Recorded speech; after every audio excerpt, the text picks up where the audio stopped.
Okay, good morning. Most respected resource person of this session, today's session, Madam Anne Susan Aleyas and Professor Jaya Jais Madam and all other organizing members and dear participants. Today, the third session of our webinar on gender bias and stereotyping, gender equality and women rights. I request Professor Dr.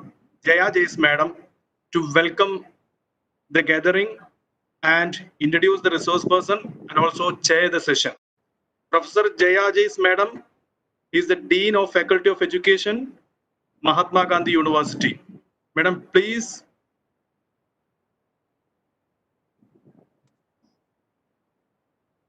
Hello. Okay, madam. You can proceed. Hello. Yes, you are audible, madam. Start? Yes, you are audible. Shall I start? Okay, thank you. Yes, audible, madam. Okay. Thank you, Dr. Mohammed.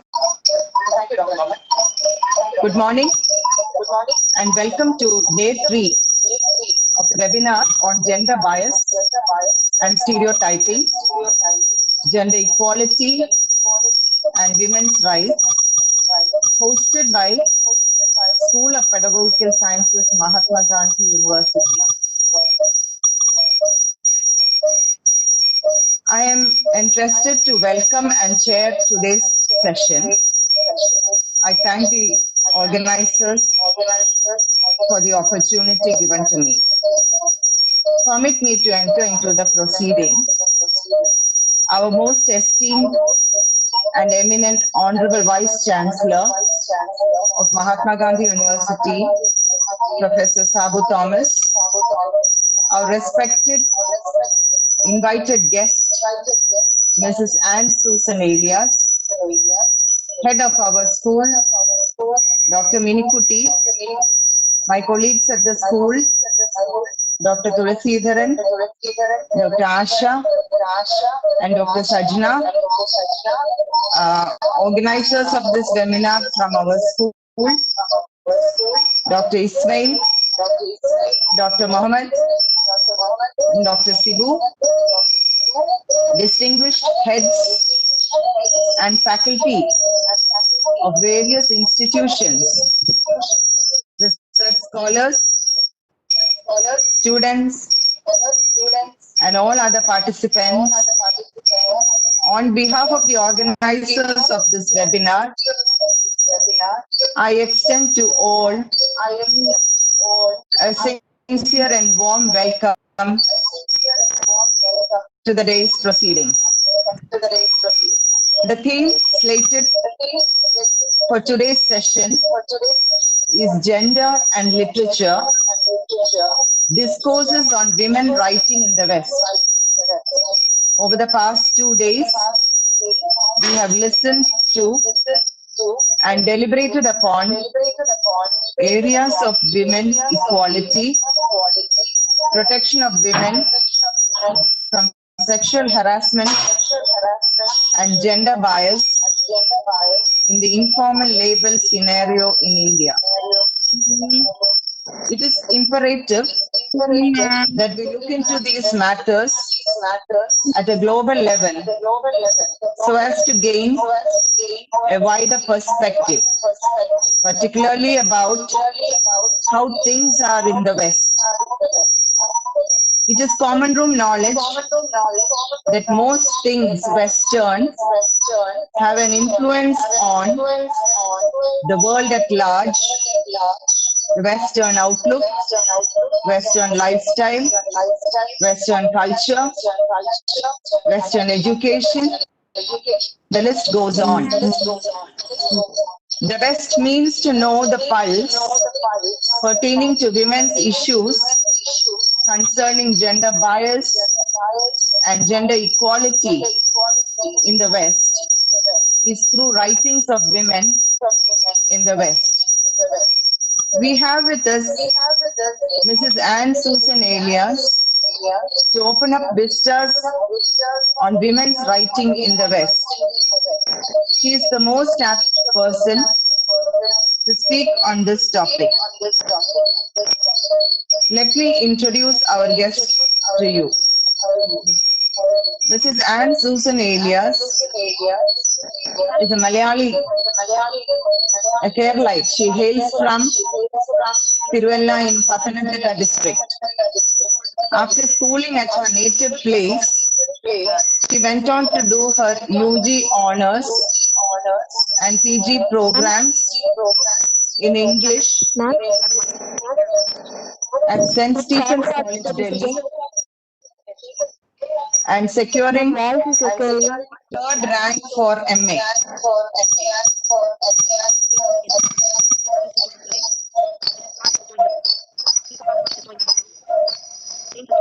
Is anyone speaking? Okay, let me continue. Presently, she is pursuing doctoral research in English literature at Jamia Millia Islamia University, Delhi. Mrs. Anne Susan joined as assistant professor in the Department of English in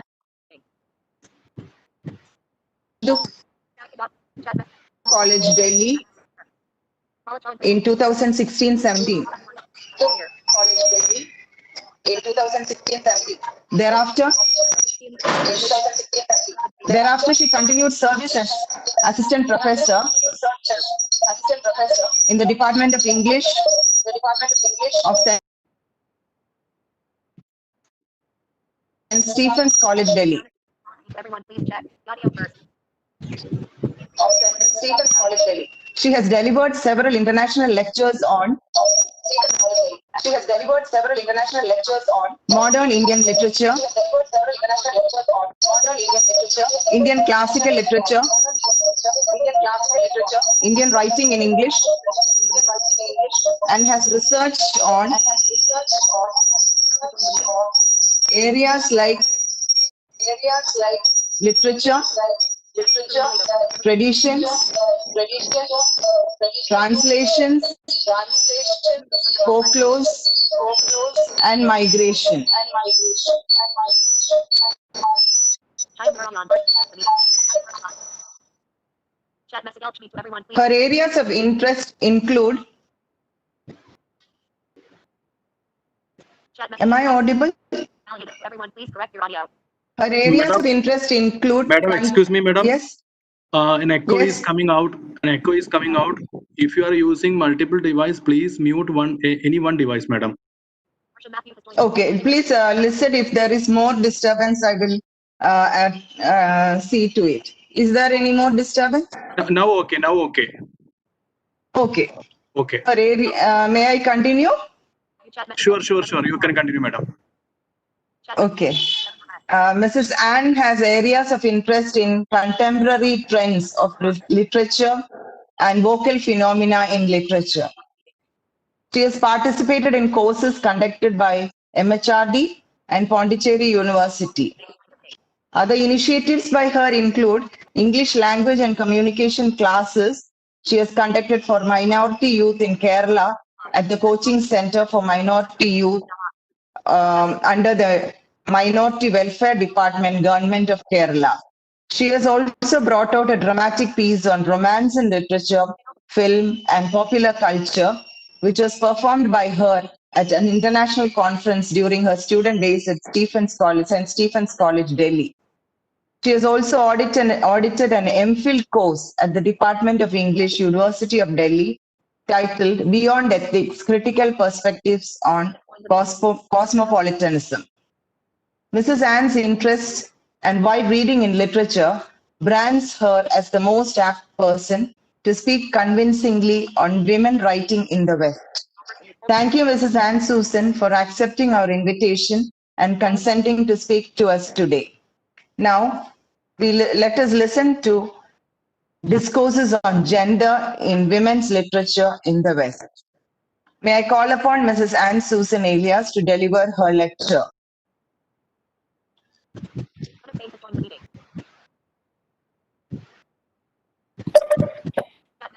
Everyone, good morning.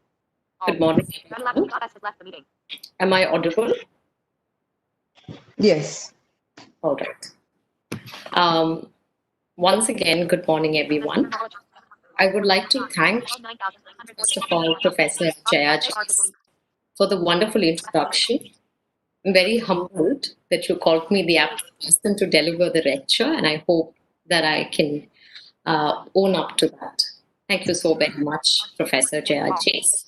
I would like to also open by thanking the School of Pedagogical Sciences, MGU University, for giving me this opportunity. And most importantly, it's quite commendable that during this pandemic season, the school has proactively organized this webinar on gender bias and stereotyping, gender equality, and women's rights. I think this question or this topic has been relevant from a very long time, and it deserves more conversation on the field in the future as well. So, thank you very much. As I start my topic, I would like to sort of introduce it, or rather set the scope of the topic for the benefit of listeners. As you're aware, the causes of writing in the West, the language of women's writing is quite vast. So it's very difficult for one to really cover all the conversations around it in 1 hour.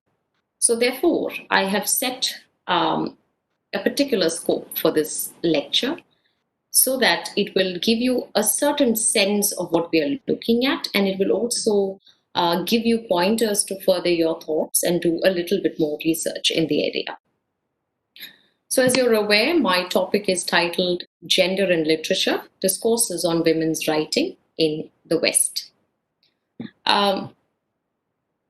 What I'm hoping for this lecture to be is an introduction to some of the discursive articulations produced around the time of 20th century in women's literature in the West.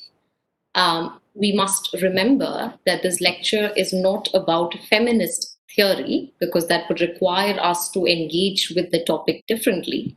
Rather, we're looking at theory in conversation with the emergence of, let's say, the discipline of women's writing or the act of women writing in literary domains. So, as I just mentioned, the introduction is limited to women writers in the 20th century Western literature, because the scope is otherwise too vast to cover in the designed amount of time. We're also interested in some of the questions that are raised when we are talking about the discipline of women's writing as it emerges in the latter half of the 20th century. Before I start, I would like to remind I'm sure that the organizers are doing quite a good job at it, but just in case you're not aware, when we are part of this webinar and when you have your mics on, and if you're not speaking, you may think that you're not interrupting the conversation. That is quite not the same. So what happens is that you have background noises, which you do not realize because you're in that particular environment, but those noises enter into the platform.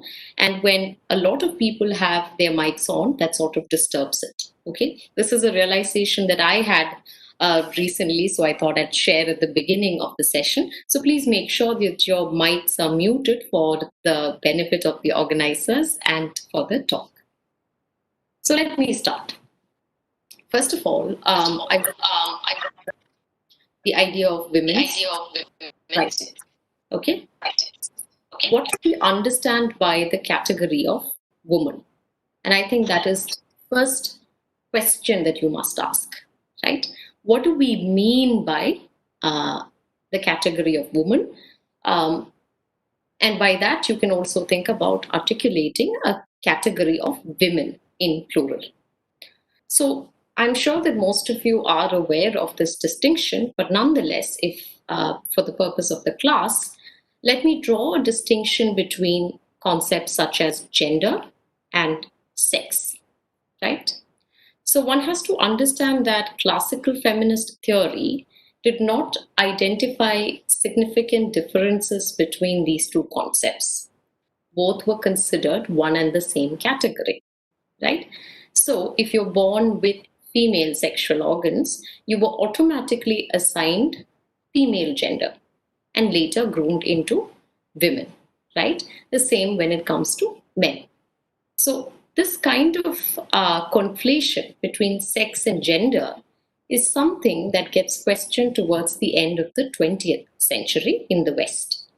So one of the seminal works in this area, in a sense path-breaking, is Judith Butler's Gender Trouble, Feminism and Subversion of Identity, that comes out in 1990s. So what Judith Butler says, and that distinction is very important, she draws a distinction between sex and gender in relation to identity politics. So she says they're not the same thing. So sex is biologically defined, anatomically defined, right? Whereas gender is a socio-cultural construct.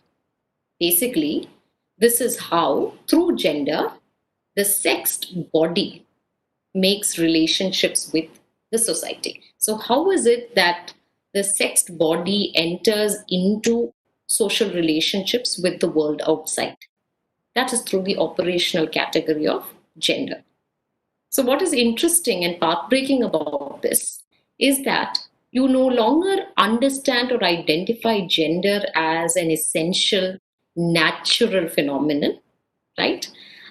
You can't tell someone that because you're born a woman, you have to be a woman in whatever sense, the idea of femininity that goes into it. So when we understand that gender is a construct, it is a matter of socio-cultural grooming, you're also then saying that it is constructed, right? That would also by extension mean that gender is not a fixed category, but one that is performed in lived social contexts. Now, this identity, this kind of identity politics is really important for us to recall and remind ourselves on a day-to-day basis, because it affects the way we look at bodies, right? The way we read bodies and understand bodies. You cannot take it for granted anymore. At this juncture, I would like to also then suggest that you think about why there are courses titled, let's say, at one point you had a lot of courses titled women's writing. You have departments on women's writing, you have papers, courses on women's writing. And you also have simultaneously courses structured around the idea of gender or gender studies, right? So if you think about it, you are looking at women's writing institutes also actively talking about questions of gender, and that happens with this realization that gender is a construction, a cultural construction. So consequently, you're looking at a whole spectrum of gender identities. You have, male, female, transgender, non-binary, agender, third gender otherwise, and many, many more, right? And there's a lot of activism also organized, as rightly so, organized around these claims for equality of gender identities. So why is this relevant? Why am I talking about this? I sort of jumped ahead a little bit so that you have an overall sense of where the concerns are coming from. How is it that women's writing or issues of feminism also work with questions of gender, because of the realization that nobody is intrinsically born a woman, but the idea of femininity is something that is culturally and socially constructed.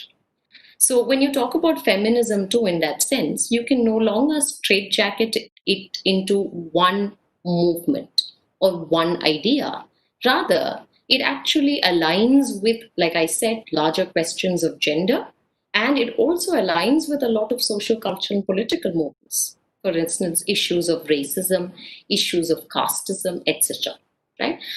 We'll perhaps comment on it a little bit later, but this is just so that you draw the distinction between sex and gender and the larger implications that it has for our conception of feminism. Now let's go back to the topic, right? So the first question I want to pose to you then, in relation to what I just said, is whether there is a universal category called woman, right? If there is one, what is the nature of this particular category? Is there something then that is essentially feminine, right? Are we born organically women? If that is the case, why is it that people sometimes feel that they're less of a woman and in some cases more of a woman, right? So what I want you to do today at a personal level, this is for students or scholars or even faculty themselves to really introspect because, sometimes a kind of day-to-day activity will help us understand the ways in which we're navigating through the world. So what I want you to do is to really think of an everyday situation and try to really list out what makes you the gender that you are conventionally associated with. So when it comes to questions of women, you're often looking at issues of, for instance, motherhood, right? So, or marriage. The idea that if a woman does not reproduce, she's less of a woman. Or the idea that if a woman is not conventionally submissive and docile and gentle, she's more of a man than a woman, right? So you have a lot of these kind of constructions or ideas, socio-cultural expectations, which are loaded onto the notion of woman, right? So therefore, coming back, what we need to think about is, or understand rather, is that we are dealing with something called a myth of femininity.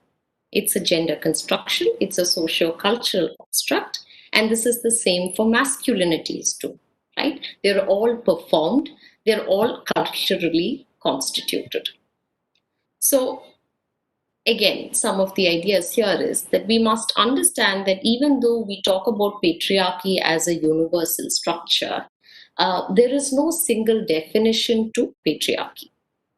Just as there is no single definition to femininity, or just as there is no single definition to masculinity, even though there are myths about femininities and masculinities, precisely because it's culturally constructed. For example, let me give you an example.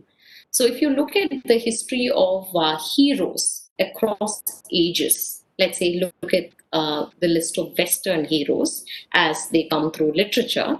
For instance, if you go back to the Greek epics, you have a certain kind of hero, which is the Greek warrior, right? The one who goes into wars. So the one with physical prowess, and that goes into the definition of masculinity at that particular point of time. A little later, when you're looking at, let's say, Britain, and you're looking at medieval times, you have the idea of the knight in shining armor, right? Of courtesy, of valor, of certain kind of cherished ideals. Later, let's say, maybe post-World War, you're looking at the emergence of someone like James Bond. I'm sure that you're familiar with James Bond. If you look at it, James Bond, there is this huge, of course, filmic series, but also literature produced around the hero of James Bond. So that particular hero is somebody who epitomizes the values of that particular time. So James Bond is extremely smart. He's highly technologized. He knows how to use expensive gadgets. He's sexually promiscuous, and so on and so forth. Some of the valued ideas of the time gets embedded in the heroes of the literature produced in that time, right? What I'm basically trying to say is that even if you look at masculinity and you simply have to look at the heroes across periods in literature, you will see that the definition or the expectation of masculinity changes as the time also changes. So look at how this myth of femininities and masculinities are interestingly manufactured by the socio-cultural and political events of the time. right? So there is then no intrinsic idea of women. There is nothing intrinsic that defines the experience of being a woman or the experience of being a man, except in the case of women, perhaps the overlapping factor would be the fact that they are there is a history of oppression, rather histories of oppression or subjugation that they have to go through. So this particular intervention is important because the question of how do you look at women's writing becomes important. So one of the things you could do if you're interested more is to go to various university syllabuses and scan through the syllabus of women's writing course. You will see that you have so many women's writers in that particular syllabus coming from varied contexts, from different periods. There is no one uniform concern that they're talking about. No. They are all dealing with the socio-cultural realities of their time and responding to them in different ways, right?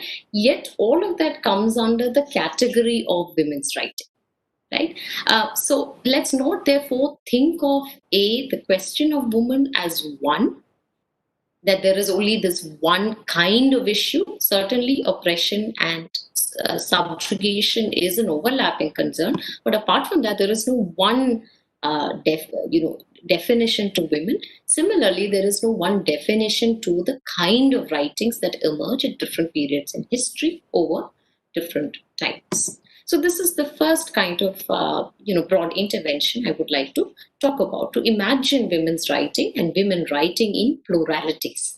Right? This is then posing certain problematic questions for theoretical articulations of women's writing, which I do not wish to engage with in detail, but just I may suggest and move on. One is that if you're saying that there is no one women's identity, how can you understand women's voice, right? So often people say that women's writing or women writing tries to create a voice of women or the identity of women. But how can you justify that voice if the source itself is not a monolithic unilateral source? So this is one problematic question at a theoretical level when you're trying to think about women's writing. Right? But my answer to this, and you can think about it in detail later, is, like I said, this common thread of oppression or subjugation that has been there over histories, over a large period of time. And this, in some senses, unites these voices, right, coming from pluralities. You must also remember that when you talk about feminism, often you reduce though it is necessary to talk about it, we often reduce feminism to a social and cultural movement. It really is not. And I think in this particular webinar series, you may have already engaged with more aspects of it. At least in literature, we tend to only talk about social and cultural constructs. We forgot that feminism is, after all, a political movement. Okay, it started as a political movement demanding political and economical independence for women, and that edge should not be blunted out. Right? So thinking about oppression, subjugation as the source of voice is a way to respond to that theoretical question. So let's sort of then quickly move ahead to the idea of writing. So I was trying to essentially break down the terminology women's writing to think about the first term there, which is the question of women. And I tried to kind of weave in certain ideas there. And now we're moving to the idea of writing, right? So now I'm taking writing in two senses. One is to think of it along with the idea of literature. Literature as an edifice of knowledge, right? Literature as a cultural edifice of knowledge. And the second is to think about the very act of writing. What does it mean to write? So let me go to the first bit of it, which is to think about the concept of literature as a certain kind of cultural edifice. Now, first of all, ask yourself, what is literature? Okay. And post that, we can think about the fact that notions surrounding literature has evolved over time. At one point, let's say it was purely oral literature. You had the epics and you had the bards who would go around singing. And later it sort of migrates into written verbalization. And then, of course, it has also migrated into different kinds of author-reader engagement and different kinds of technological and digital platforms. So the definition of literature certainly evolves, right? And the categories, the genres that are also included in this definition also evolve. So if you're aware, when Bob Dylan was awarded the Nobel Prize for Literature, there was a lot of controversy surrounding it because it challenged the traditional understanding of literature. Right? But that is a very important move because you're also rupturing the idea that only certain genres get classified under literature.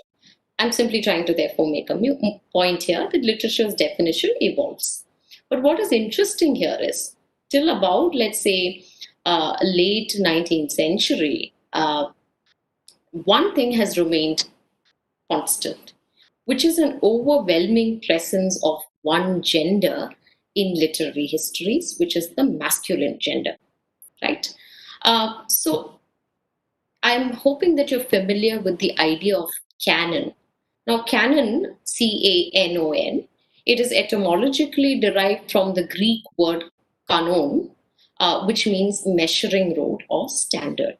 So canons are then a group of literary works which are defined as the standard against which all the other works are defined, right? So they are in that sense representative of the best in literature. So if you look at the literary canon of Western literature, especially English literature, you will see that there is a terrible absence of female writers there, right? And you're looking at also a time when literature was defined through idealist, rather humanistic values. So, there are several theoretical articulations. One of the important literary criticism was by this person called Samuel Johnson. So there is a particular principle of literature that he endorsed, wherein which he imagines literature to be universal. That is, the select Anglo-Saxon literature represented all of the universal values and that it expressed the general truths of life. So there is a certain way in which literature too was naturalized as the best in the world and representing human values of everyone in the world, right? Certain kinds of positioning. Yet, like I said, in this kind of definition too, feminists notice that there is an absence of women writers, right?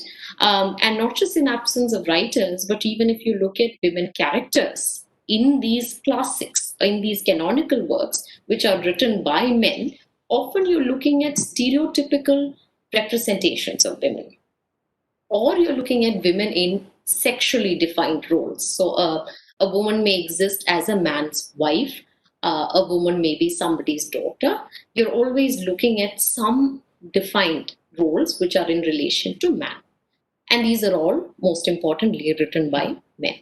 So this is precisely then how what I talked about, which is the myth of femininity, is reproduced. Time and again, you have men writing and writing about women in particular ways. So what really happens is that somewhere in the latter half of the 20th century, with the increased, of course, there are so many, there are a lot of voices surrounding the feminist movement, which is gaining momentum. You're looking at the emergence of a female consciousness, right? You're looking at a kind of solidarity forged across boundaries, across women. And then there is now a significant turn towards literature and history. So they're looking at literature to find and excavate writings by women and portrayal of women.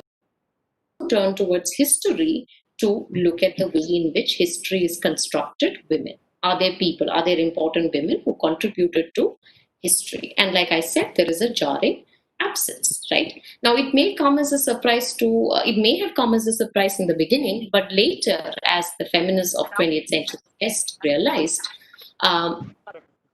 Yeah. I think it's just an introduction. All right. So as the feminists realized, it's not quite surprising because even though women constituted half of humanity, they have been completely eliminated from all kinds of, they have not been given education. They did not have access access to wealth or resources, they've been completely shut away at homes. So obviously, they wouldn't be part of history. So this is a big absence and lack which really spurs on women's writing in the West. So as far as history is concerned, that is not my topic for today, but just to simply suggest, one of the works you could look at is Gerda Lerner's Creation of Patriarchy, which was written in 1980s. Now there, she lays an important distinction between past and history. Okay. Now, we often assume that history means the past. Now, that's a big fallacy. That is never the case, right? So past is, of course, everything that happened in the past, okay? Whereas history is a narrative of the past. It is a story of the past, okay? So history then, using special tools for its construction, which is known as historiography, using specific modes and methods, what a history or a story is told, where somebody mediates. So for instance, if I ask you to tell me what happened yesterday, some of you may recall, let's say, the fact that you woke up in the morning, you did this, you did that, there was a talk, then you went back to do something else, etc. Some of you may completely ignore all the personal details and may only talk about the talk that you listened to yesterday. Right? So look at how two narratives of you both may have experienced the same past, but look at how both narratives of the past emerge. Right? They're different. So certain people who would like to not talk about the talk will ignore that the talk even happened. Right? So history, therefore, is a construction. It is mediated, it is highly selective, and it is organized. And it uses a specific kind of historiographic tools. Right? And like I said, women were often denied education. They often did not write. They were not allowed in public. It was not acceptable for a woman to present herself to a huge number of public audience, etc., etc. So naturally, in the construction of history, which maintains this rhetoric of objectivity, right? There is the rhetoric, or there is an idea that history is objective, therefore there is no bias. That's a mistake. It's a fallacy. So because of that, in history too, or in historical inquiries for feminists too, you're looking at a jarring absence of women. Now, when you come to literature, similarly, just like I told you, we must not assume, despite the Johnsonian understanding that literature is universal and that literature represented the truths of life, you really must not mistake literature for a natural given entity. Rather, one should understand that literature is also constituted. It is also instituted by a select set of people. It is chosen. Certain works are made canonical through the interests of a certain class of people. Right? So when you think about literature then, not in isolation, but as a product of material conditions of production, literature too is constituted by knowledge, it is constituted by access, it is constituted through an access to education, so on and so forth. You will understand that women were obviously absent from literary history too. So one of the central preoccupations then, or inspirations for women's writing there, or rather the important task for feminist epistemology of the time, is to search for this lost history of women, right? It is mourning the absence of literary godmothers. Because when you want to carry a political and social movement ahead, you need to also create a history for itself. If you're not able to construct a history for itself, you can't imagine yourself as a collective. So this is the context wherein which you have feminists and women writers writing in the 20th century, not just writing, but excavating the works of female writers. Okay. So you have the recovery of women's writing. So what they do is they go on this arduous task of looking at various literary histories, looking at archives, and they try to unearth women writers who've not been talked about. There is clearly an idiom of loss. There is a search for literary ancestry, and in some senses, they're also trying to visibilize the invisibilized women writers. In this context, quickly, I'd like to tell you the story of, I'm not sure if you've read, but if you've not, please make sure that you look at Virginia Woolf's A Room of One's Own, which was written in 1927. So what Woolf writes, it's a long essay. I would only like to comment on a short excerpt from the essay. So Virginia Woolf creates this fictional character called Judith Shakespeare. And Judith Shakespeare is imagined as the sister of William Shakespeare, right? So Virginia Woolf is narrating to the readers the life of Judith Shakespeare. She says that Judith Shakespeare was as gifted, or perhaps more gifted, than William Shakespeare, the much revered master of literature, William Shakespeare. They grew up together. But because Shakespeare was a man, he was given freedom to go out and explore and make something out of himself. Judith was unable to do that because she was a woman, despite the fact that they had the same, same capability and creativity. She was forced to get married. She did not want to. Finally, she ran away from home. She tried to get herself established in, playhouse of the time. But she was innocently, of course, she was co-opted into sharing a relationship with the playwright or the director. Or, of course, there's no concept of director at that point. But I forget the minute detail there. But, she enters into an alleged affair with somebody. She gets impregnated. And finally, Judith Shakespeare doesn't make anything out of her life. She's pregnant, she has no future, and that kindling spirit in her is broken, and her heart breaks. And finally, Virginia Woolf ends the story by telling us that Judith Shakespeare died, and now she lies her grave is in the crossroads somewhere, which is unmarked, and we do not know where she died. So the story is presented in such a way that it's almost real. But what Woolf is really doing there is creating a fictional godmother, right? A fictional ancestor for women writing, to tell them that, listen, we have so many people like Judith Shakespeare, who were more gifted than William Shakespeare, but because of the lack of economic resources, she could not succeed. And at the end of the text, Woolf makes a point, and that is the point, and that is from where the title comes. It's a seminal essay. The title comes up. She says, if you do not have a room of your own, if a woman cannot have a room of one's own, which indicates privacy, which indicates autonomy, and if she doesn't have economic freedom, right? If she doesn't get £500 a year, then she cannot write.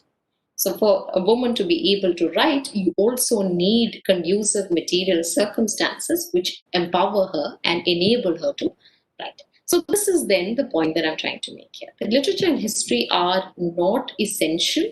There is a rhetoric of, there is an associated notion that they are natural, but they really are not natural. They're constructed, and their production is dependent on material conditions, social, political, economic, etc. And it shouldn't be understood in isolation, right? So when you have this impulse to look for literary godmothers, look for reconstruction of women's history in 20th century West, you're looking at ways in which the canon of English literature can be punctured.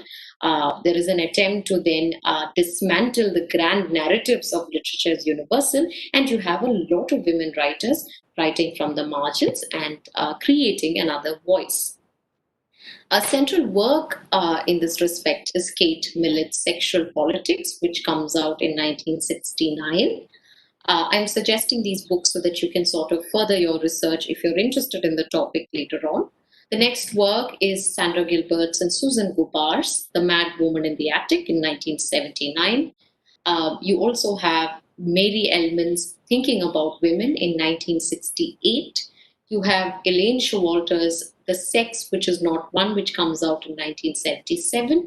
And I can go on with the list. So the reason, again, think about, these are only few of the works that I've mentioned, but in the 20th century latter half, you're looking at an emergence of a vast amount of women's writing, urging women to continue writing and to also discover their history in the past. In the Indian context too, this happens a little later. So in 1990s is when we have the first publication. If you're interested, look at the book titled Women's Writing in India by Susi Taru and K. Lalita, which comes out in 1991, later 1992. You also have Radha Kumar's History of Doing, which comes out in 1996. So there's a certain kind of delay.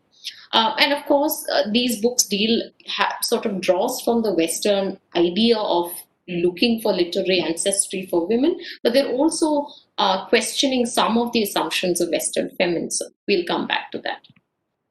Right. Now I want to quickly turn to the second part, which I mentioned, which is to think about the act of writing. Right. So when you're thinking about writing, I mean, essentially from a very commonsensical perspective, what is writing? Writing is expression, right? You're verbalizing what is in your mind. Writing is articulation. You're finding the right words to express yourself. Writing also shows that there is subjectivity, right? That you are a thinking subject. If you're not a thinking subject, you cannot speak, you cannot write, you do not have a voice. These have important implications for the conception of women. Writing is also therapeutic, right? Sometimes you write because you want to transfer some of your emotions and feelings, and it really helps. Writing is also revolutionary because writing can really transform things, right? Because the moment you write, even though you're writing quietly in your room, but if someone were to take up your piece of writing and read it, it is a public document. It is somebody else's thoughts. And, the person who's absorbing your thoughts can always see his or her or their surroundings differently. Right? So there is always this embedded possibility of transformation or change that is part of the idea of writing itself. So in that sense, writing has a peculiar kind of potency or autonomy, which patriarchy always feared. And it often caused issues for the female articulation too. I'll tell you why. Like I told you, the myth of femininity cultivated an idea of women as submissive, docile, passive, and very private. Right? So women did not enter into public conversation. They were not allowed to display themselves or their thoughts. They were supposed to be submissive and constantly under the protection of a man. But like I said, writing stands right in opposition to that definition of femininity because writing is public, right? It is a masculine principle and it is also political. Right? So often what you see is that women writers entered into this kind of conflict when they were writing. Because one is the expectation that society has inbuilt in them that they should be passive, that they should be docile. And the other is the inner creativity which creates writing. Right? So there is a certain kind of internal tussle and internal conflict that happens in women's writing. And this leads to the generation of certain important tropes or themes in literature of the time. So in 20th century, a lot, not just 20th century, right from early 19th century, you're looking at certain important tropes or themes which you see repeatedly in women's writing. Right? This is not always consciously instituted, but it's something that comes out of the struggle between the sense of duty that is there within yourself and your inner creativity. Let me list out a couple of them for you. The first one I would like you to think about is the literary trope of madness or hysteria. Right? I would not like to go in detail because we'll run out of time in that case. But you're looking at representations of madness or some kind of eccentric female self, which manifests in writings of women. These writings were often, in the early period, people received these writings as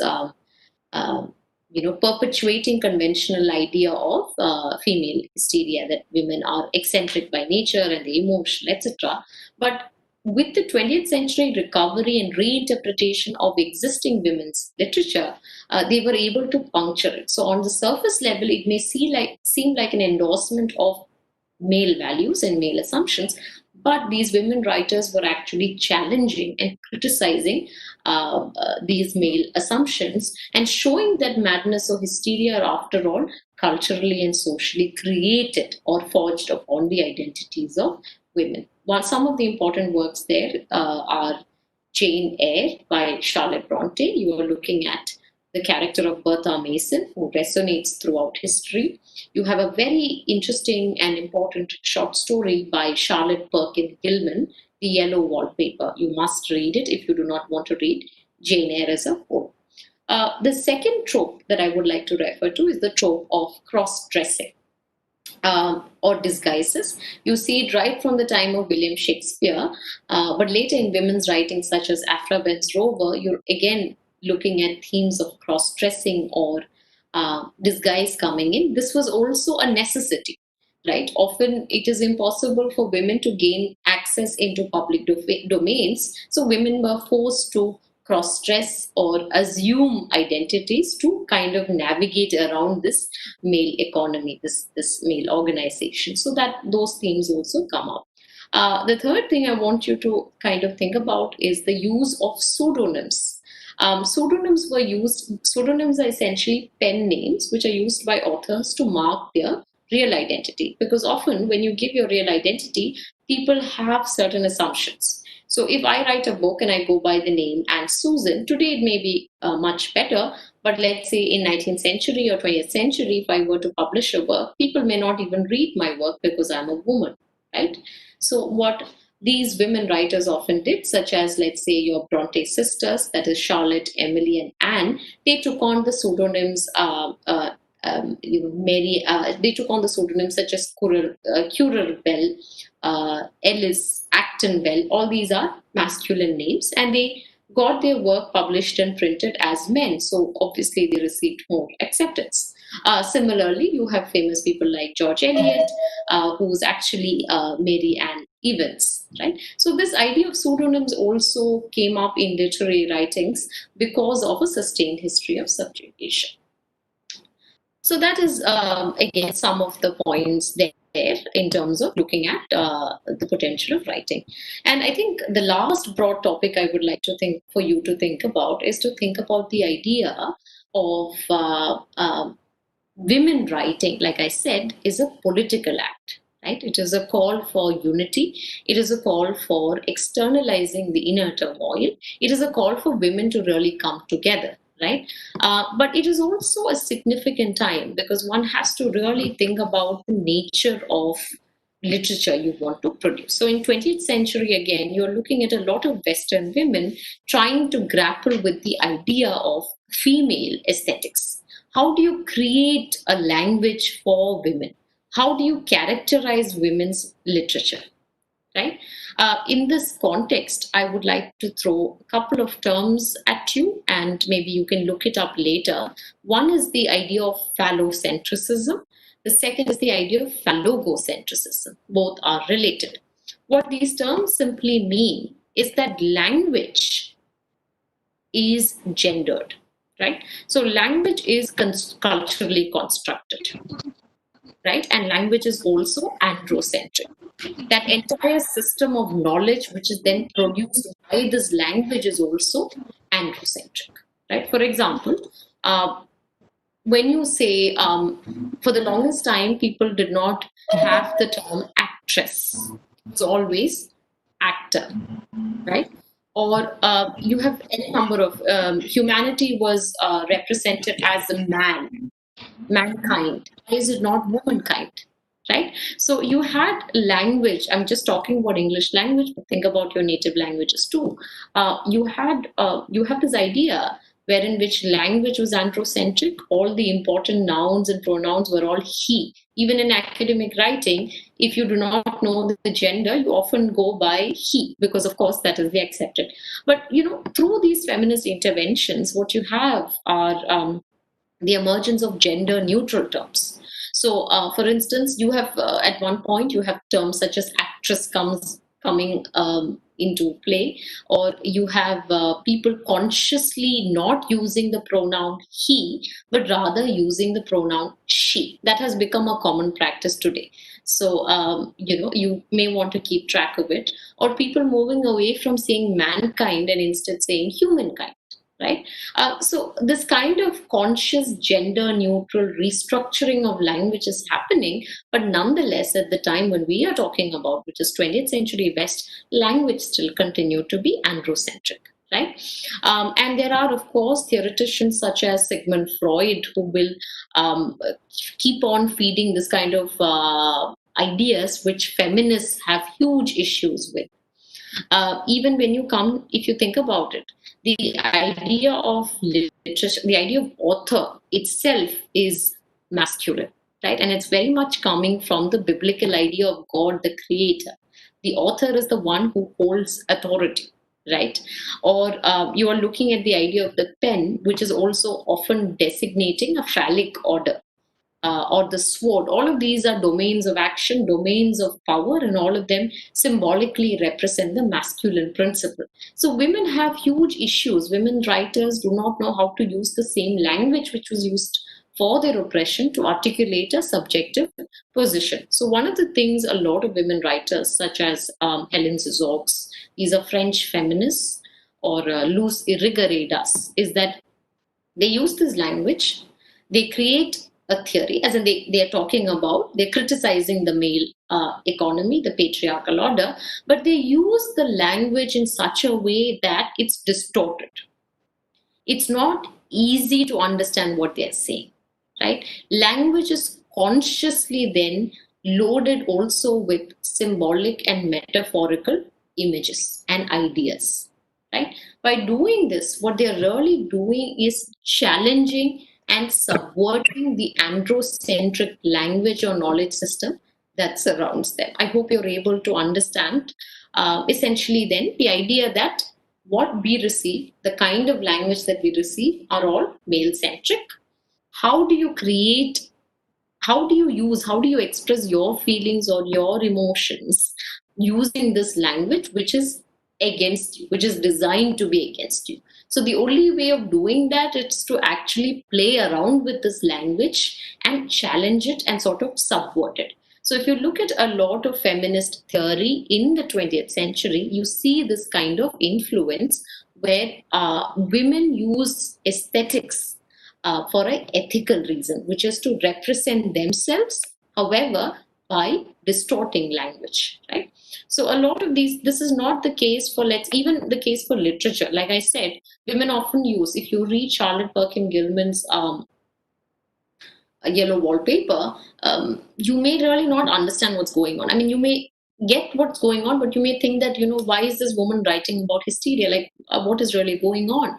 But you have to understand this is also political work. It's not just an aesthetic work, but it's also integrally tied to politics. And that is central in women's writing, right? Because you are no longer seeing your work as just a social or a cultural phenomenon, but you're also understanding it as a political phenomenon.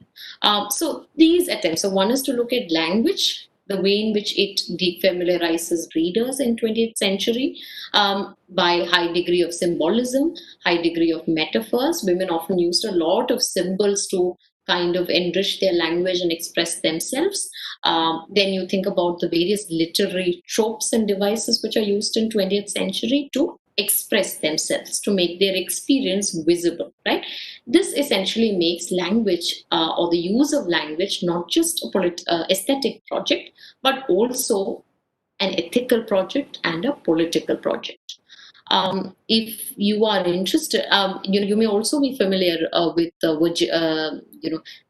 mode of confessional writing. So you have Virginia Woolf's Stream of Consciousness. I'm not sure if you're familiar with these names or these texts, but if you are well and good. If you're not, maybe this is a good opportunity for you to look at it.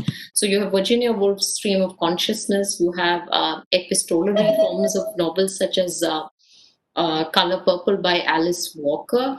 You have, confessional writings, which emerges through, let's say, Sylvia Plath or Emily Dickinson, etc., etc. So these are various techniques, literary techniques, which are employed by these writers to express themselves and their concerns. Okay.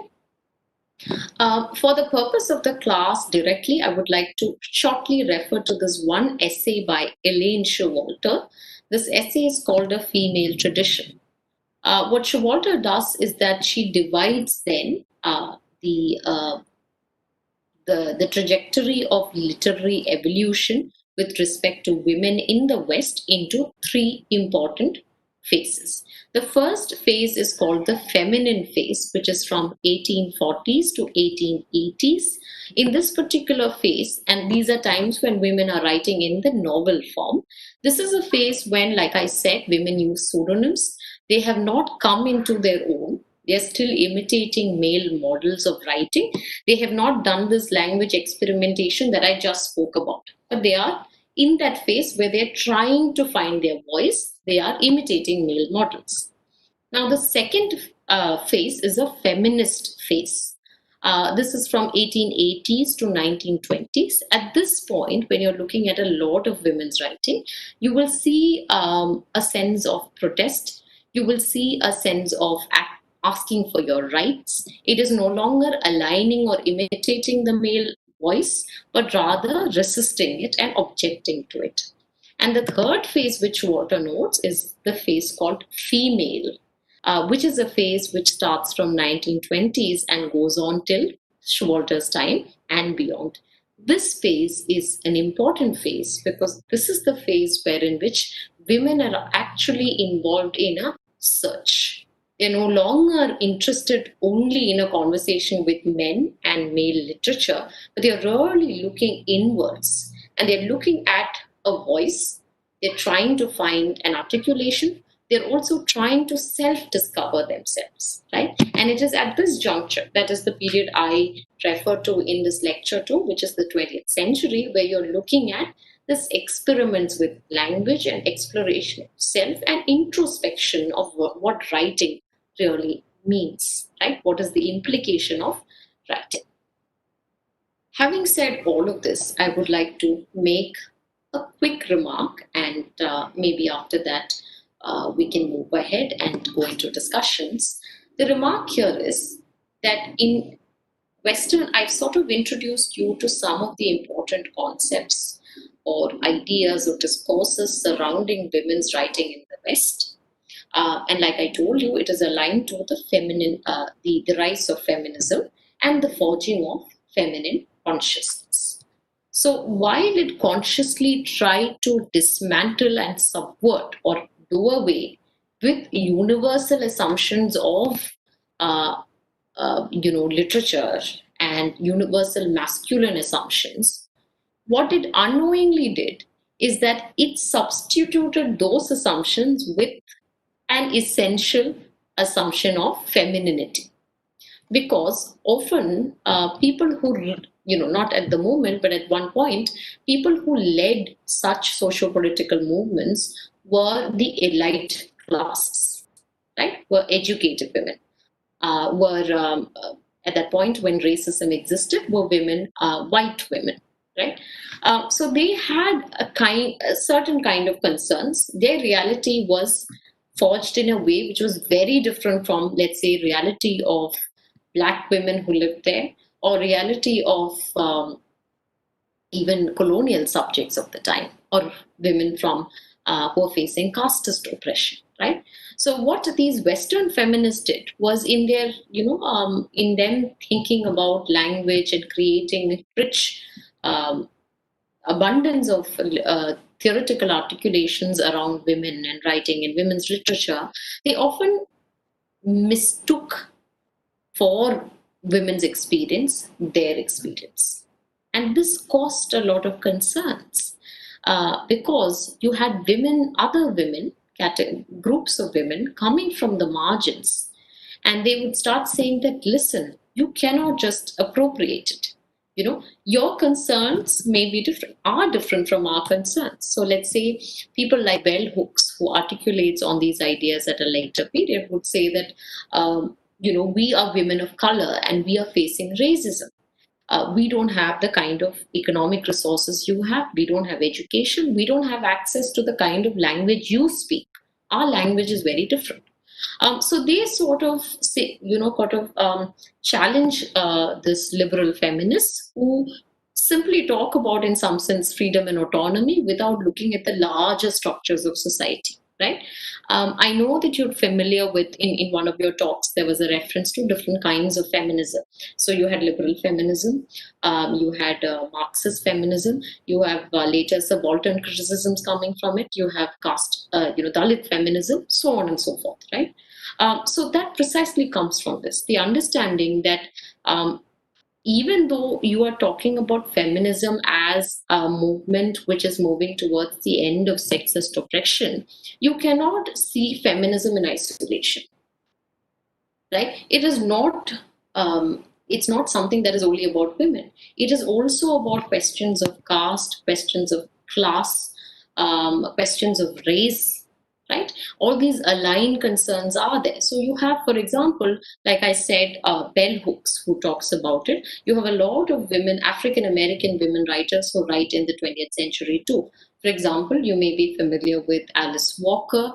You may be familiar with Toni Morrison. Walker writes this important work called Color Purple, which narrates the story of this woman called Celie, who is an uneducated Black woman who gets repeatedly tortured and raped and whose voice is constantly submerged. So at the end of the novel, she sort of comes into herself. Similarly, you will see a number of protagonists in Black, Black women's writings which emerge in the 20th century. Similarly, when you come to Indian context too, like I told you, you have a lot of subaltern women. One of the central voices amongst many such voices are, you may be familiar with Mahashwata Devi, and she talks about her concerns are aligned to tribal women. Right? So the point that I'm trying to make is that feminism, there is no one feminism. There are feminisms. There are pluralities of experiences and pluralities of voices. So even though our class was focusing on 20th century Western disciplinary history, more or less disciplinary history of women's writing, one must understand that they were also different communities, different conversations amongst women themselves. And the experience of women that we understand may be united in a kind of sexist oppression, but that is not the only angle to look at it. You also have to look at other parameters of class, caste, etc. Right? So the idea of intersectionality, intersection, right, or intersectionality becomes very important for feminism.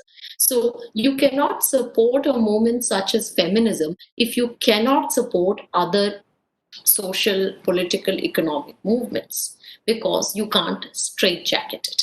Right? That was the very first point I tried to make at the beginning of the lecture, and I'm sort of coming back a full circle. So as much as women's writing or women writing is important, you must understand that your experience is also located in socio-historical and political circumstances. So your articulations will also be informed by it.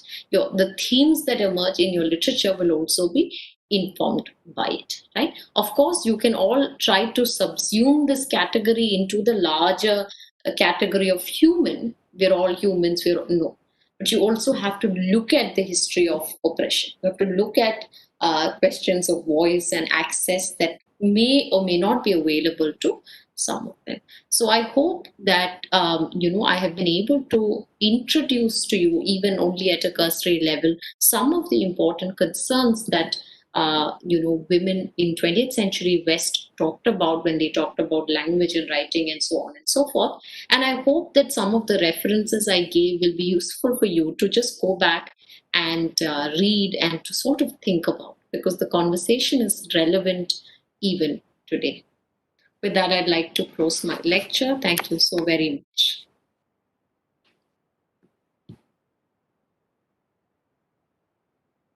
Thank you, Mrs. Anne Susan.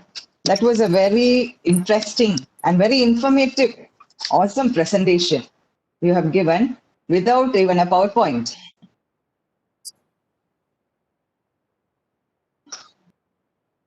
I'd like to congratulate you on that. You have put across your thoughts on the theme of writing by Western women in a simple manner to the participants who comprise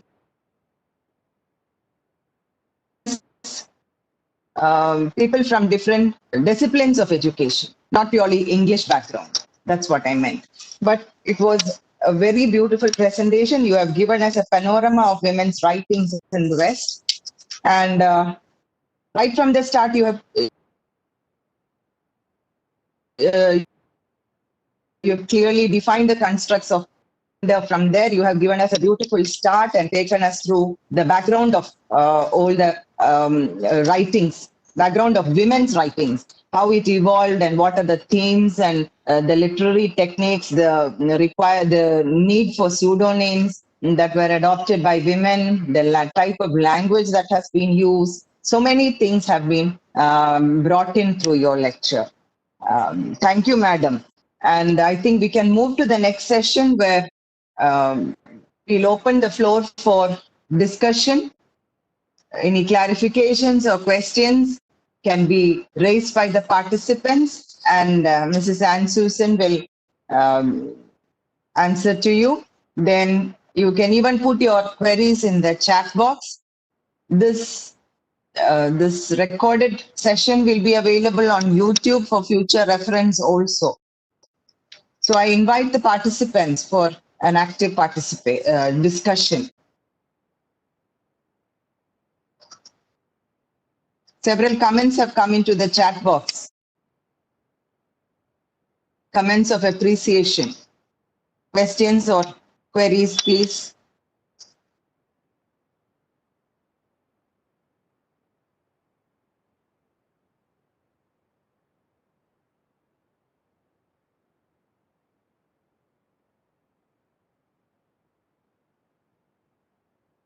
Dr. Mohammed, is there a question in the chat box?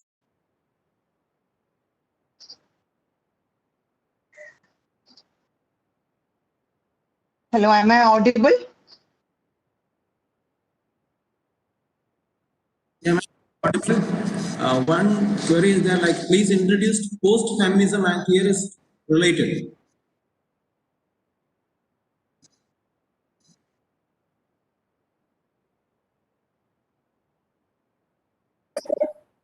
On the chat box. May I respond? Yes, thank you. So, post-feminism, as the term itself denotes, is indicative of the period that comes after feminism, right?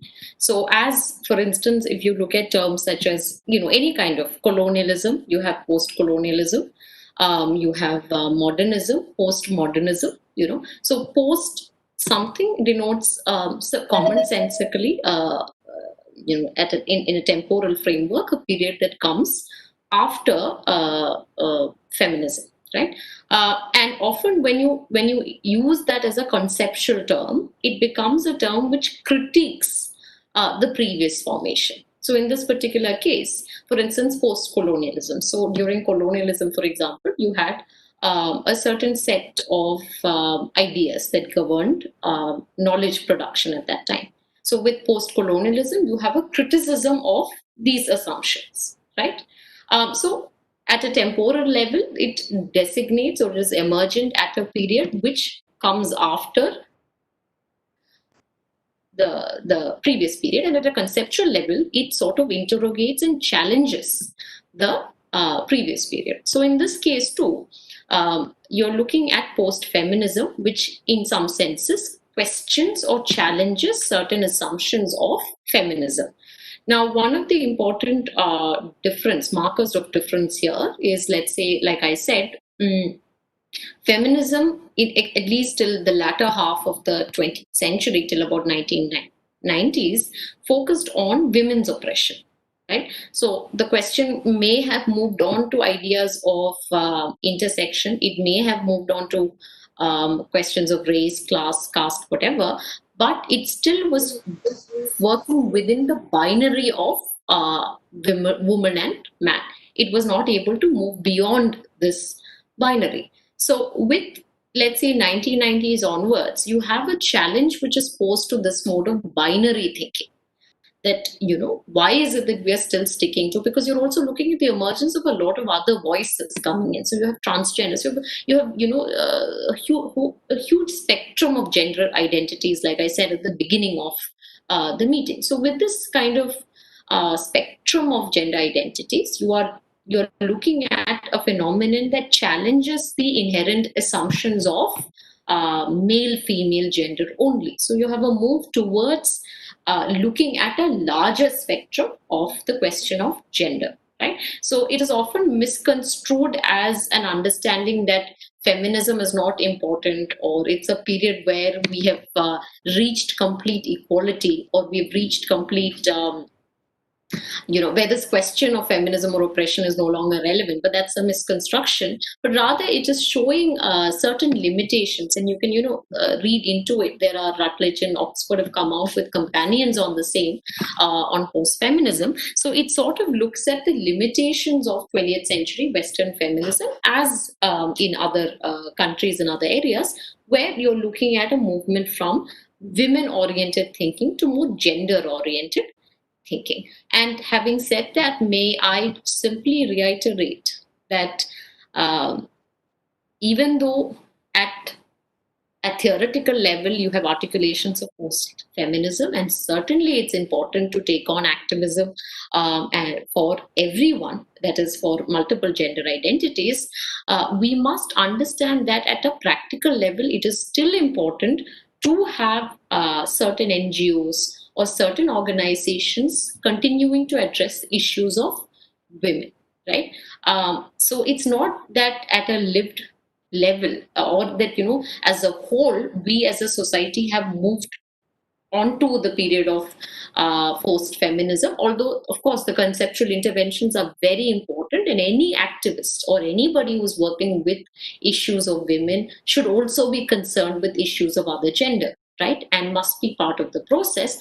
But the issue of women have not still completely gone away, is what I'm trying to say. Even today, before the talk, when I started, I was listening to news, and there was yet another case of a minor raping in Uttar Pradesh, right? This is within the span of 10 days. This is the second time this has happened. So in various pockets across our country and in the world, they have not reached the level that maybe Western feminism have reached. Right? The conversations have not moved to that extent. Like I said, feminism does not evolve in this evolutionary trajectory homogeneously across time. It is something that happens at certain periods, at certain points, and then it's a process, right? So while the rhetoric of post-feminism is certainly important, and it sort of challenges certain assumptions such as the binary gender assumptions of previous modes of feminism, it is still important for us to critically evaluate and understand where each section has reached in terms of their growth and understanding. That is my response to that question.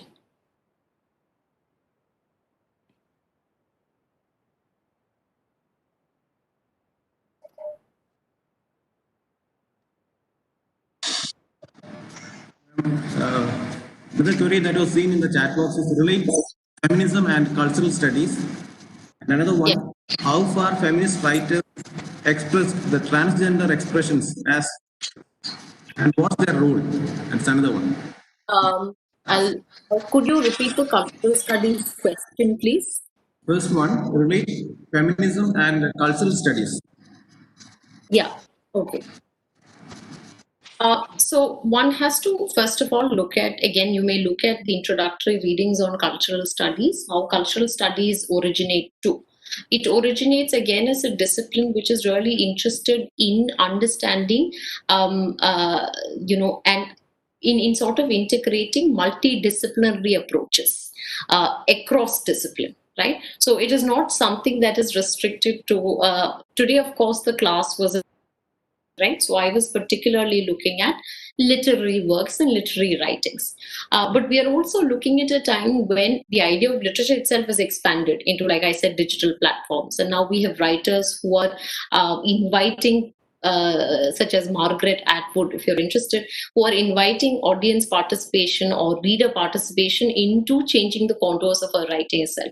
Or, like I said, the definition of literature is also altered by, in some senses, including people like Bob Dylan.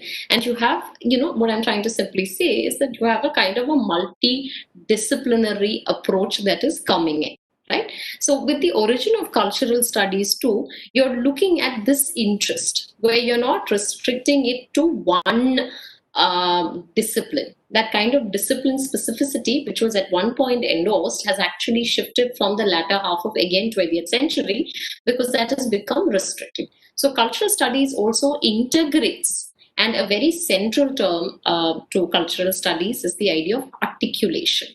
Right? If you're in, articulate means, it comes etymologically from the idea of skeleton, of holding together.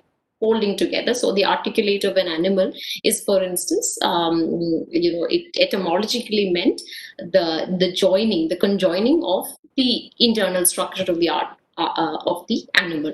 So similarly, I just went back to the etymological root just to simply tell you that this idea of cultural articulations, of bringing together various elements from various cultural crossroads, is important, and it is certainly a central project of cultural studies.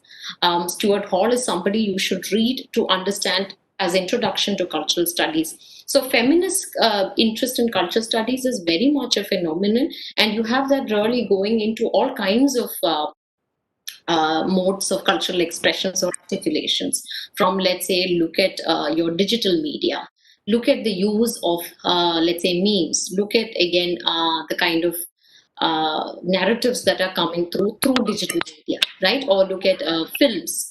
You're looking at intersections of technology, film, whichever platform that you're looking at, and it really sort of is emphatic on looking at the ambits of all of it. So cultural studies draws from feminist articulations, just as it also draws from other articulations of other, theoretical edifices. And one of the central, emphasis on cultural studies is not to restrict it to mere theory.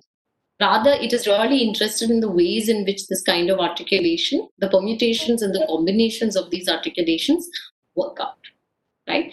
And I think the second question was about, I think, how far does feminism address the question of gender?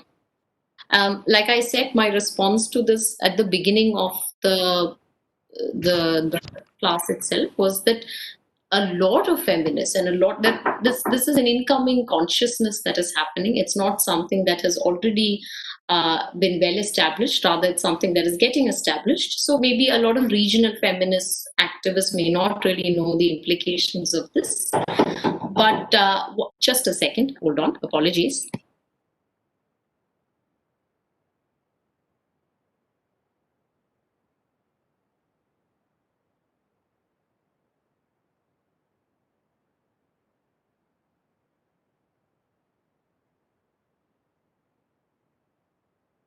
I'm so sorry for the temporary interruption. Just a second.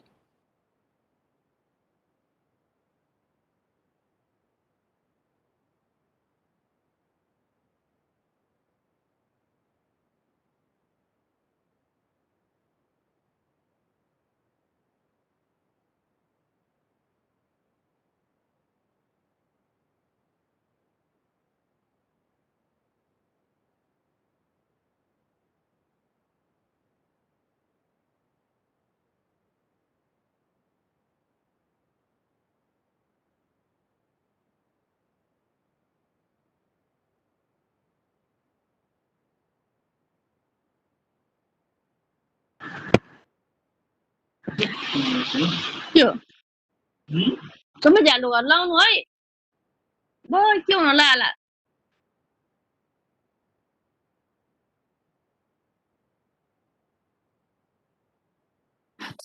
I'm so sorry. Yes, so a lot of regional feminists may be unaware of this, but because it's something that we're still learning, right? By regional, I do not mean to use it derogatively, but maybe at an academic level there are a lot more conversations going on. But it's very important to bridge the gap between theory and practice. So even now, you have a lot of feminists, of course, who are academically involved, who are very aware of it, but this awareness is also filtering down to regional activists and people who are otherwise not involved in academics. That is what I meant. So feminism, like I said, cannot exist in isolation. It has to, like I said, when we talked about post-feminism too, it has really moved from question of binary thinking to understanding gender as a larger construct, right? So definitely feminism to a large extent is aware and actively involved in supporting movements of other gender identities, and it is the central project of one of the central projects of feminism at this point. I would like to clarify that what I meant by regional feminists is only to think about activists who are not academically engaged in theory, because it sometimes takes some time for theory to filter down. But this has largely been changed by the use of technology, by the use of, let's say, social media platforms. Everyone is more informed. So certainly feminism is aligned to the cause of gender too and is not in isolation. I think that was the question. Was there any other question? I can see another one. If you're focusing on the representation of characters, where we have to focus on recent trends of feminism and who are the theorists related. You're focusing on the representation of characters, where we have to, I'm not understanding the question, where we have to focus in recent trends. Are we talking about the kind of character representation of the tropes that are relevant currently, or are we really, I'm not sure what you're really referring to, but let me answer it in the sense that I have understood it, which is to think about representations currently, the trends and themes that are being used. So this, of course, is related to the region and the kind of literature you're looking at. Like I said, literature is also a cultural product which is defined and instituted by a set of cultural assumptions, right? So, for instance, what the trends are in the West may not be the trends that you're looking at in India. So since we were talking about the West in our class, let me just address that. You have a lot of conversations or themes around the idea of gender fluidity. One of the people you may be interested in looking at is Jeanette Winterson.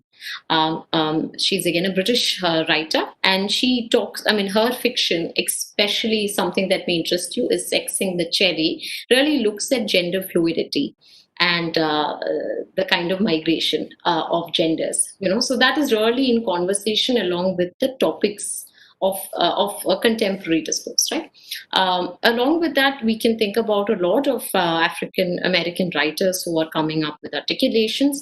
Another important kind of new trend that you see are trends on ecofeminism, which is important. You have another type is women concerned with post-humanistic questions such as Margaret Atwood. So it depends on the kind of areas that they're working on, because like I said, at one point when women were writing, the concern was about finding the voice and mode of expression, but today it has also moved into a more interdisciplinary field where you're looking at different kind of articulations, as we talked about with respect to cultural studies, different kinds of articulations being woven into the conversation. So there are very many trends. If you come to, again, Indian writing, you will see again a disparity.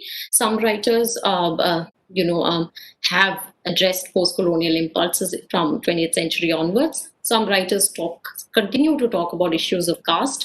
You have a lot of women writers who are writing in English about issues of caste, which is a central question. You have also other kind of sensibilities coming to the ambit. So it's not just one or two character types or themes which we can identify at the present. You're looking at a panorama of voices which are being heard and talked about at this point, right? I have another question. Okay, that was not a question. Are there any other questions that I'm missing out on? I hope that I've been able to. And again, one of the things you must remember is that often in academic discourse, we tend to focus a lot on theory, right? While, you have to understand what is the role of theory, right?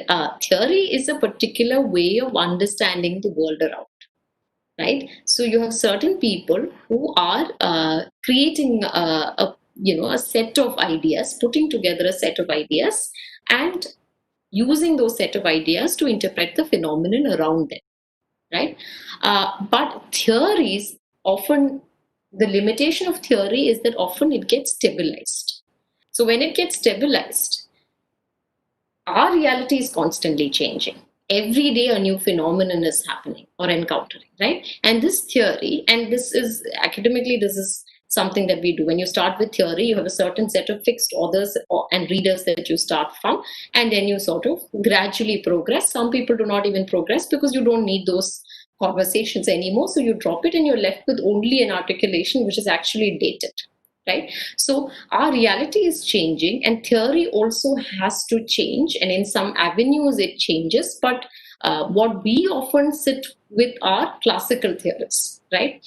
So what is important? Two things. One is that we should constantly update ourselves. Even in the lecture I had, this is where I started off with by saying that classical feminism talked about this, but you have performative theory coming in with Judith Butler and the others, which looks at gender. So there is a shift. So that is something we have to understand and not get, sort of weighed down by the staticity or the seeming staticity of theory. The second thing we need to understand, especially as academicians, is that while theory is relevant and discourses around theory is important, it should not limit our activities, right? It should not make us sit in this insular cocoon. No, you should really integrate your understanding of the world with practice, with activism, right? So this is again a central thing that happens with women's writing too. A lot of women really looks at experience as the mode of knowledge, because they do not have any other theoretical articulation available with them at certain points. So you look at women's own experience, and then you're looking at, from there you're trying to articulate a kind of theory or a kind of a set of meanings or ideas around it, right? So the experience has to be central, and we should therefore not just run after theorists and theories, but we should really bridge the gap between a classroom and activism. You don't also have to always, you can always do it at a personal level too. You can think about your lived reality, and through conversations and through slow processes of engaging with others, you can really make a difference. So I mean, keep these ideas. And also theory takes some time to sort of filter down. Now we are at an advantage because we have technology, we have digital libraries, we're in a position to immediately access resources.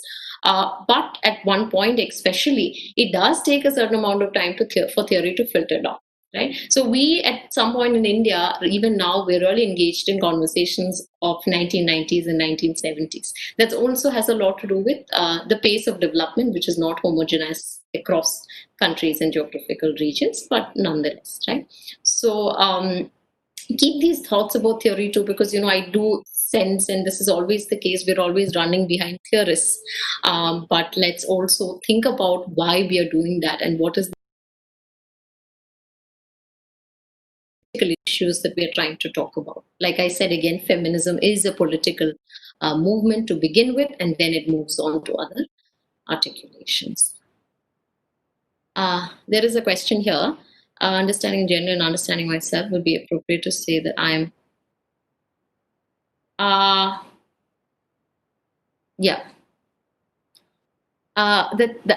don't know how to comment to the question which has just been posted by somebody here at 12 p.m.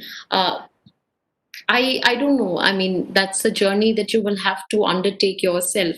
And it's always helpful and useful to talk to people who may have gone through what you've gone through, right? So we don't have, I mean, while it is important to inform yourself about the theories or, conversations, most importantly, you partly draw strength from that, but you may also want to, at a personal level, communicate to people who may have gone through similar experiences, so that you can really understand what your sexual orientation is.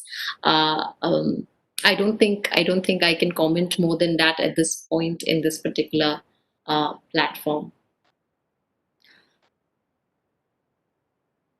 I am scrolling down to see if there are more questions.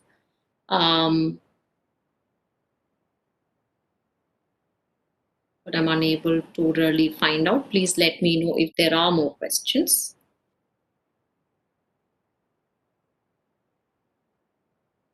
I think I have addressed all of the questions. Yeah.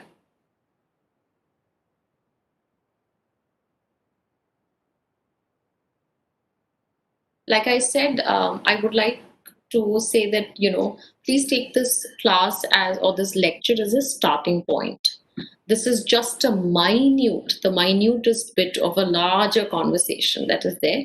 So use some of these references, some of the texts that are suggested to sort of springboard into longer, more engaged conversations, and hopefully there will be more platforms and more webinars or seminars organized by institutes such as ours right now, which would enable us to carry these conversations forward. There is another question. Hello, ma'am. People often take feminism in wrong light. They become too critical and rather give a negative vibe. What feminism really is? Why is it equated to oppressing men? Please comment. I think it's a very important question. So I'll tell you a simple example. I'm audible, I hope. I'll tell you a simple example. So I work in Delhi, and in Delhi we have metros, and in the metros we have not just in Delhi, I think all over India, in buses and metros and public transport, you have reservations for women, right?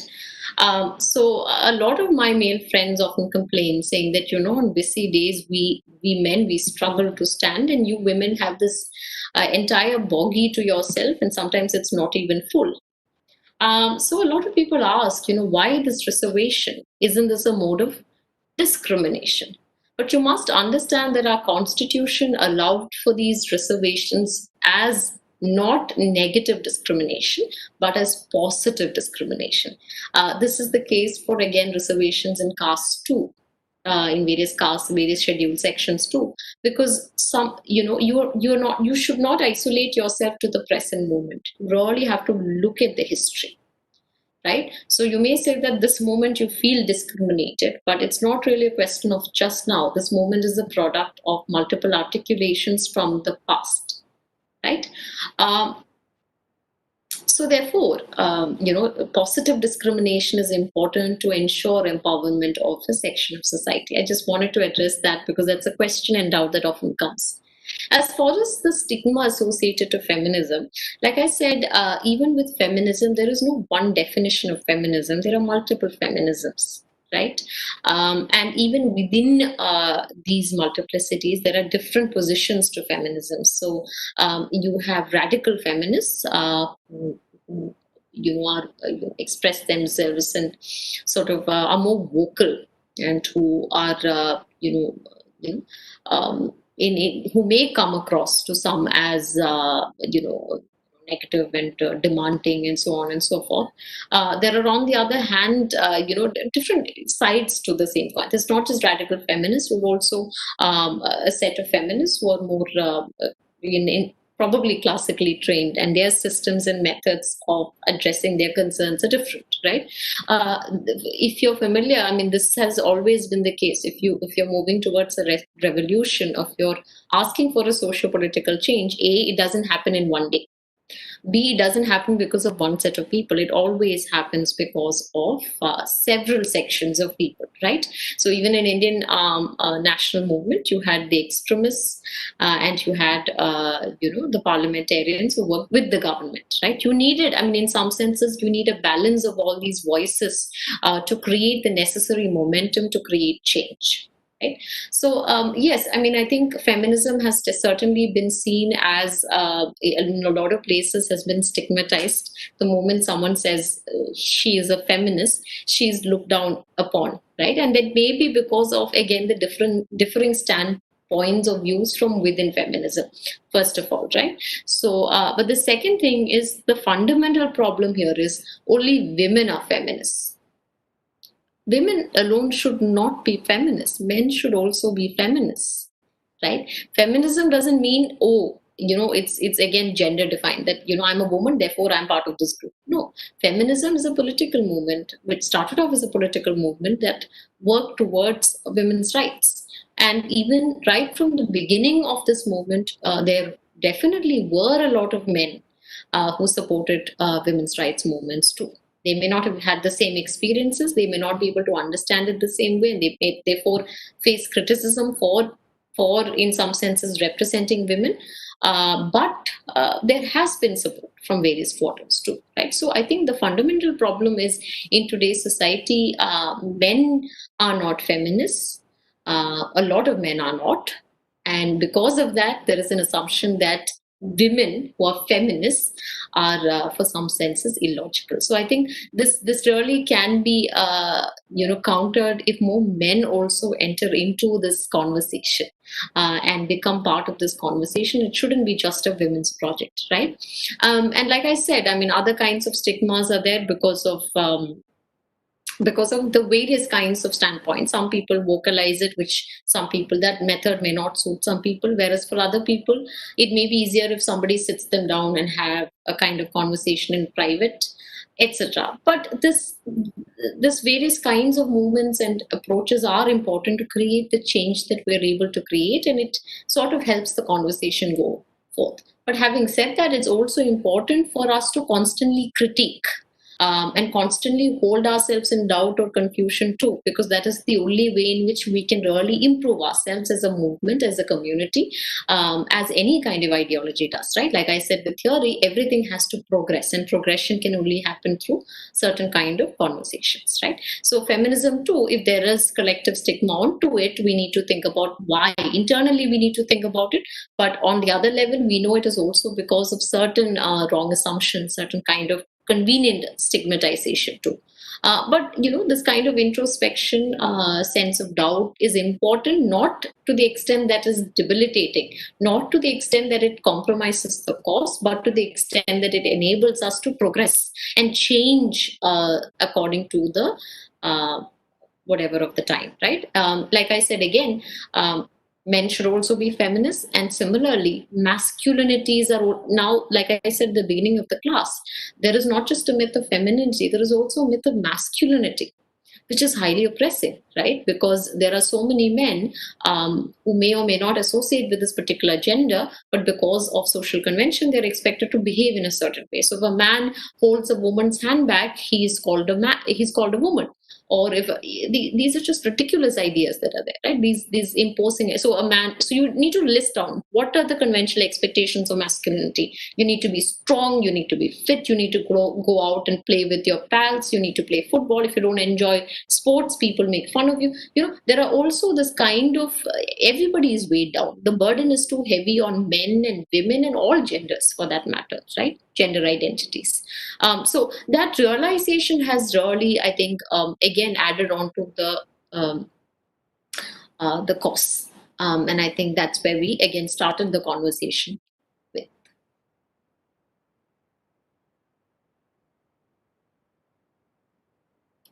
I think those are the questions.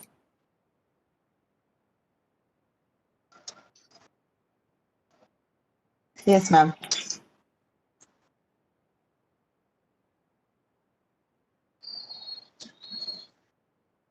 Thank you for that wonderful talk. You have given us a peep into a very huge iceberg, which is relating to gender and literature. We know that we are just seeing some aspects that you have opened up before us, and maybe that's why they are all big disciplines put for studies. I think we can move on to the next session. Dr. Sibu? Shall we move on to the last session? What next? Yes. Thank you. Dr. Sibu, I call upon you to propose the vote of thanks. Thank you, ma'am. Respected chairperson of the day session, Professor Dr. Jaya Jais, Dean Faculty of Education, Mahatma Gandhi University. Distinguished guest of the day, Ms. Anne Susan Aleyas, Assistant Professor, St. Stephen's College, University of Delhi.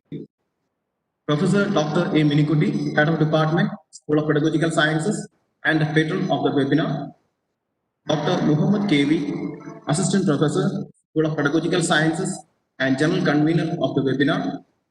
Dr. Ismail Tamarasheri, Assistant Professor, School of Pedagogical Sciences, and Convener of the webinar. T.V. Tulasitharan, Senior Professor of the School of Pedagogical Sciences. Dr. Asha JV, Professor, School of Pedagogical Sciences. Dr. Sajina Jalil, Associate Professor, School of Pedagogical Sciences, all staff members of the school, and my dear participants. Dear all, first and foremost, I wish to take this opportunity to thank Professor Sabu Thomas, Honorable Vice Chancellor, Mahatma Gandhi University, for being an inspiration by example and for leading us from the forefront in all academic pursuits. Our Vice Chancellor's motivation and enthusiasm has resulted in creating one more academic discourse in the form of a webinar series on the topic Gender Bias and Stereotyping, Gender Equity, and Women's Rights. Thank you, sir. On this day, the third day of the webinar series on Gender Bias and Stereotyping, Gender Equity, and Women's Rights, we are all fortunate enough to have in our midst an eminent scholar in the field, none other than Ms. Anne Susan Aleyas, Assistant Professor, St. Stephen's College, University of Delhi, who joined us for the session on gender and literature, discourses on women writing in the West. Madam, we had a fruitful time with you, especially in understanding the nitty-gritties of the concepts embedded in women writing in the West. You have taken us from the very beginning, differentiating gender and sex, and through historical, political, socio-economic, and cultural thoughts, and stressed on the evolution of literature, women, especially women writing, the importance of searching the history for women writers, with good examples from the past and with supporting literature and references. And you mentioned about the act of women writing, articulating how their feelings, thoughts were in line with the expectations of the society during the time. And you spent some time speaking about the gender neutral language that has to be used and that is coming up. With a wonderful in line with the reality. And the way you have answered the questions was really awesome. I extend a warm and sincere gratitude to you on behalf of Mahatma Gandhi University, School of Pedagogical Sciences, and on behalf of one and all present here. Thank you, ma'am. Now I extend my wholehearted appreciation to Dr. Jaya Jais, Professor, School of Pedagogical Science and Dean Faculty of Education, Mahatma Gandhi University, for extending a warm welcome to the resource person and to all of us, and for meticulously chairing the session of the day. Her expertise in language and literature is really reflected in her remarks of the session. Thank you, ma'am. Professor Dr. A. Minikuti, Head of Department, School of Pedagogical Sciences, Mahatma Gandhi University, and the patron of this webinar. A humble but able leadership is always an inspiration for all of us in organizing events like this. I, on behalf of all, propose unbound words of gratitude and thank you, ma'am, for the constant encouragement and support provided for initiating the conduct of this series of webinars. I wish to acknowledge the efforts of Dr. Muhammad KV, School of Pedagogical Sciences, Mahatma Gandhi University, and General Convener of the webinar.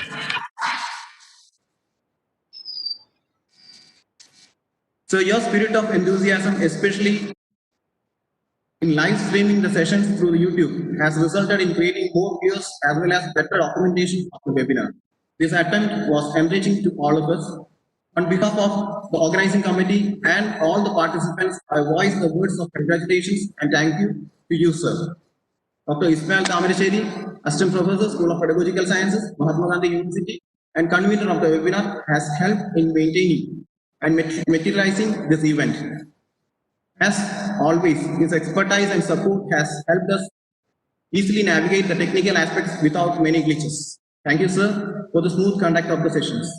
Dr. T.V. Tulasidharan, Professor of School of Pedagogical Sciences, Dr. Asha J.V., Professor, School of Pedagogical Sciences, and Dr. Sajida Jalil, Associate Professor, School of Pedagogical Sciences, our senior faculty members. Your gracious presence itself is so motivating to all of us. On behalf of one and all, I express deep sense of gratitude to you all. Thank you.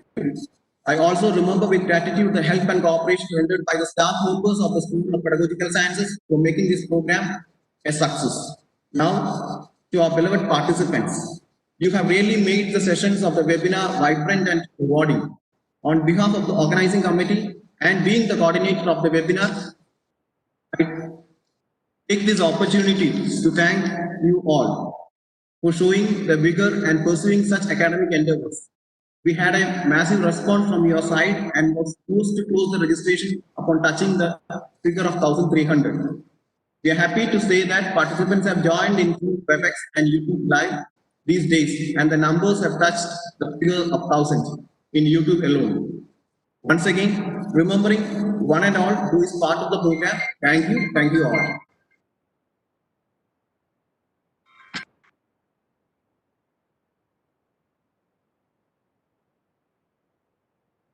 Okay, thank you, Sibu sir. Now it is time for wind up. Dear participants, all are requested to mark your attendance. Those who wish to get e-certificate, please mark your attendance. The link of attendance is available in the chat box. So thank you all once again. Tomorrow's session will start 10:30 a.m. sharp. All are requested to join in time. Thank you very much.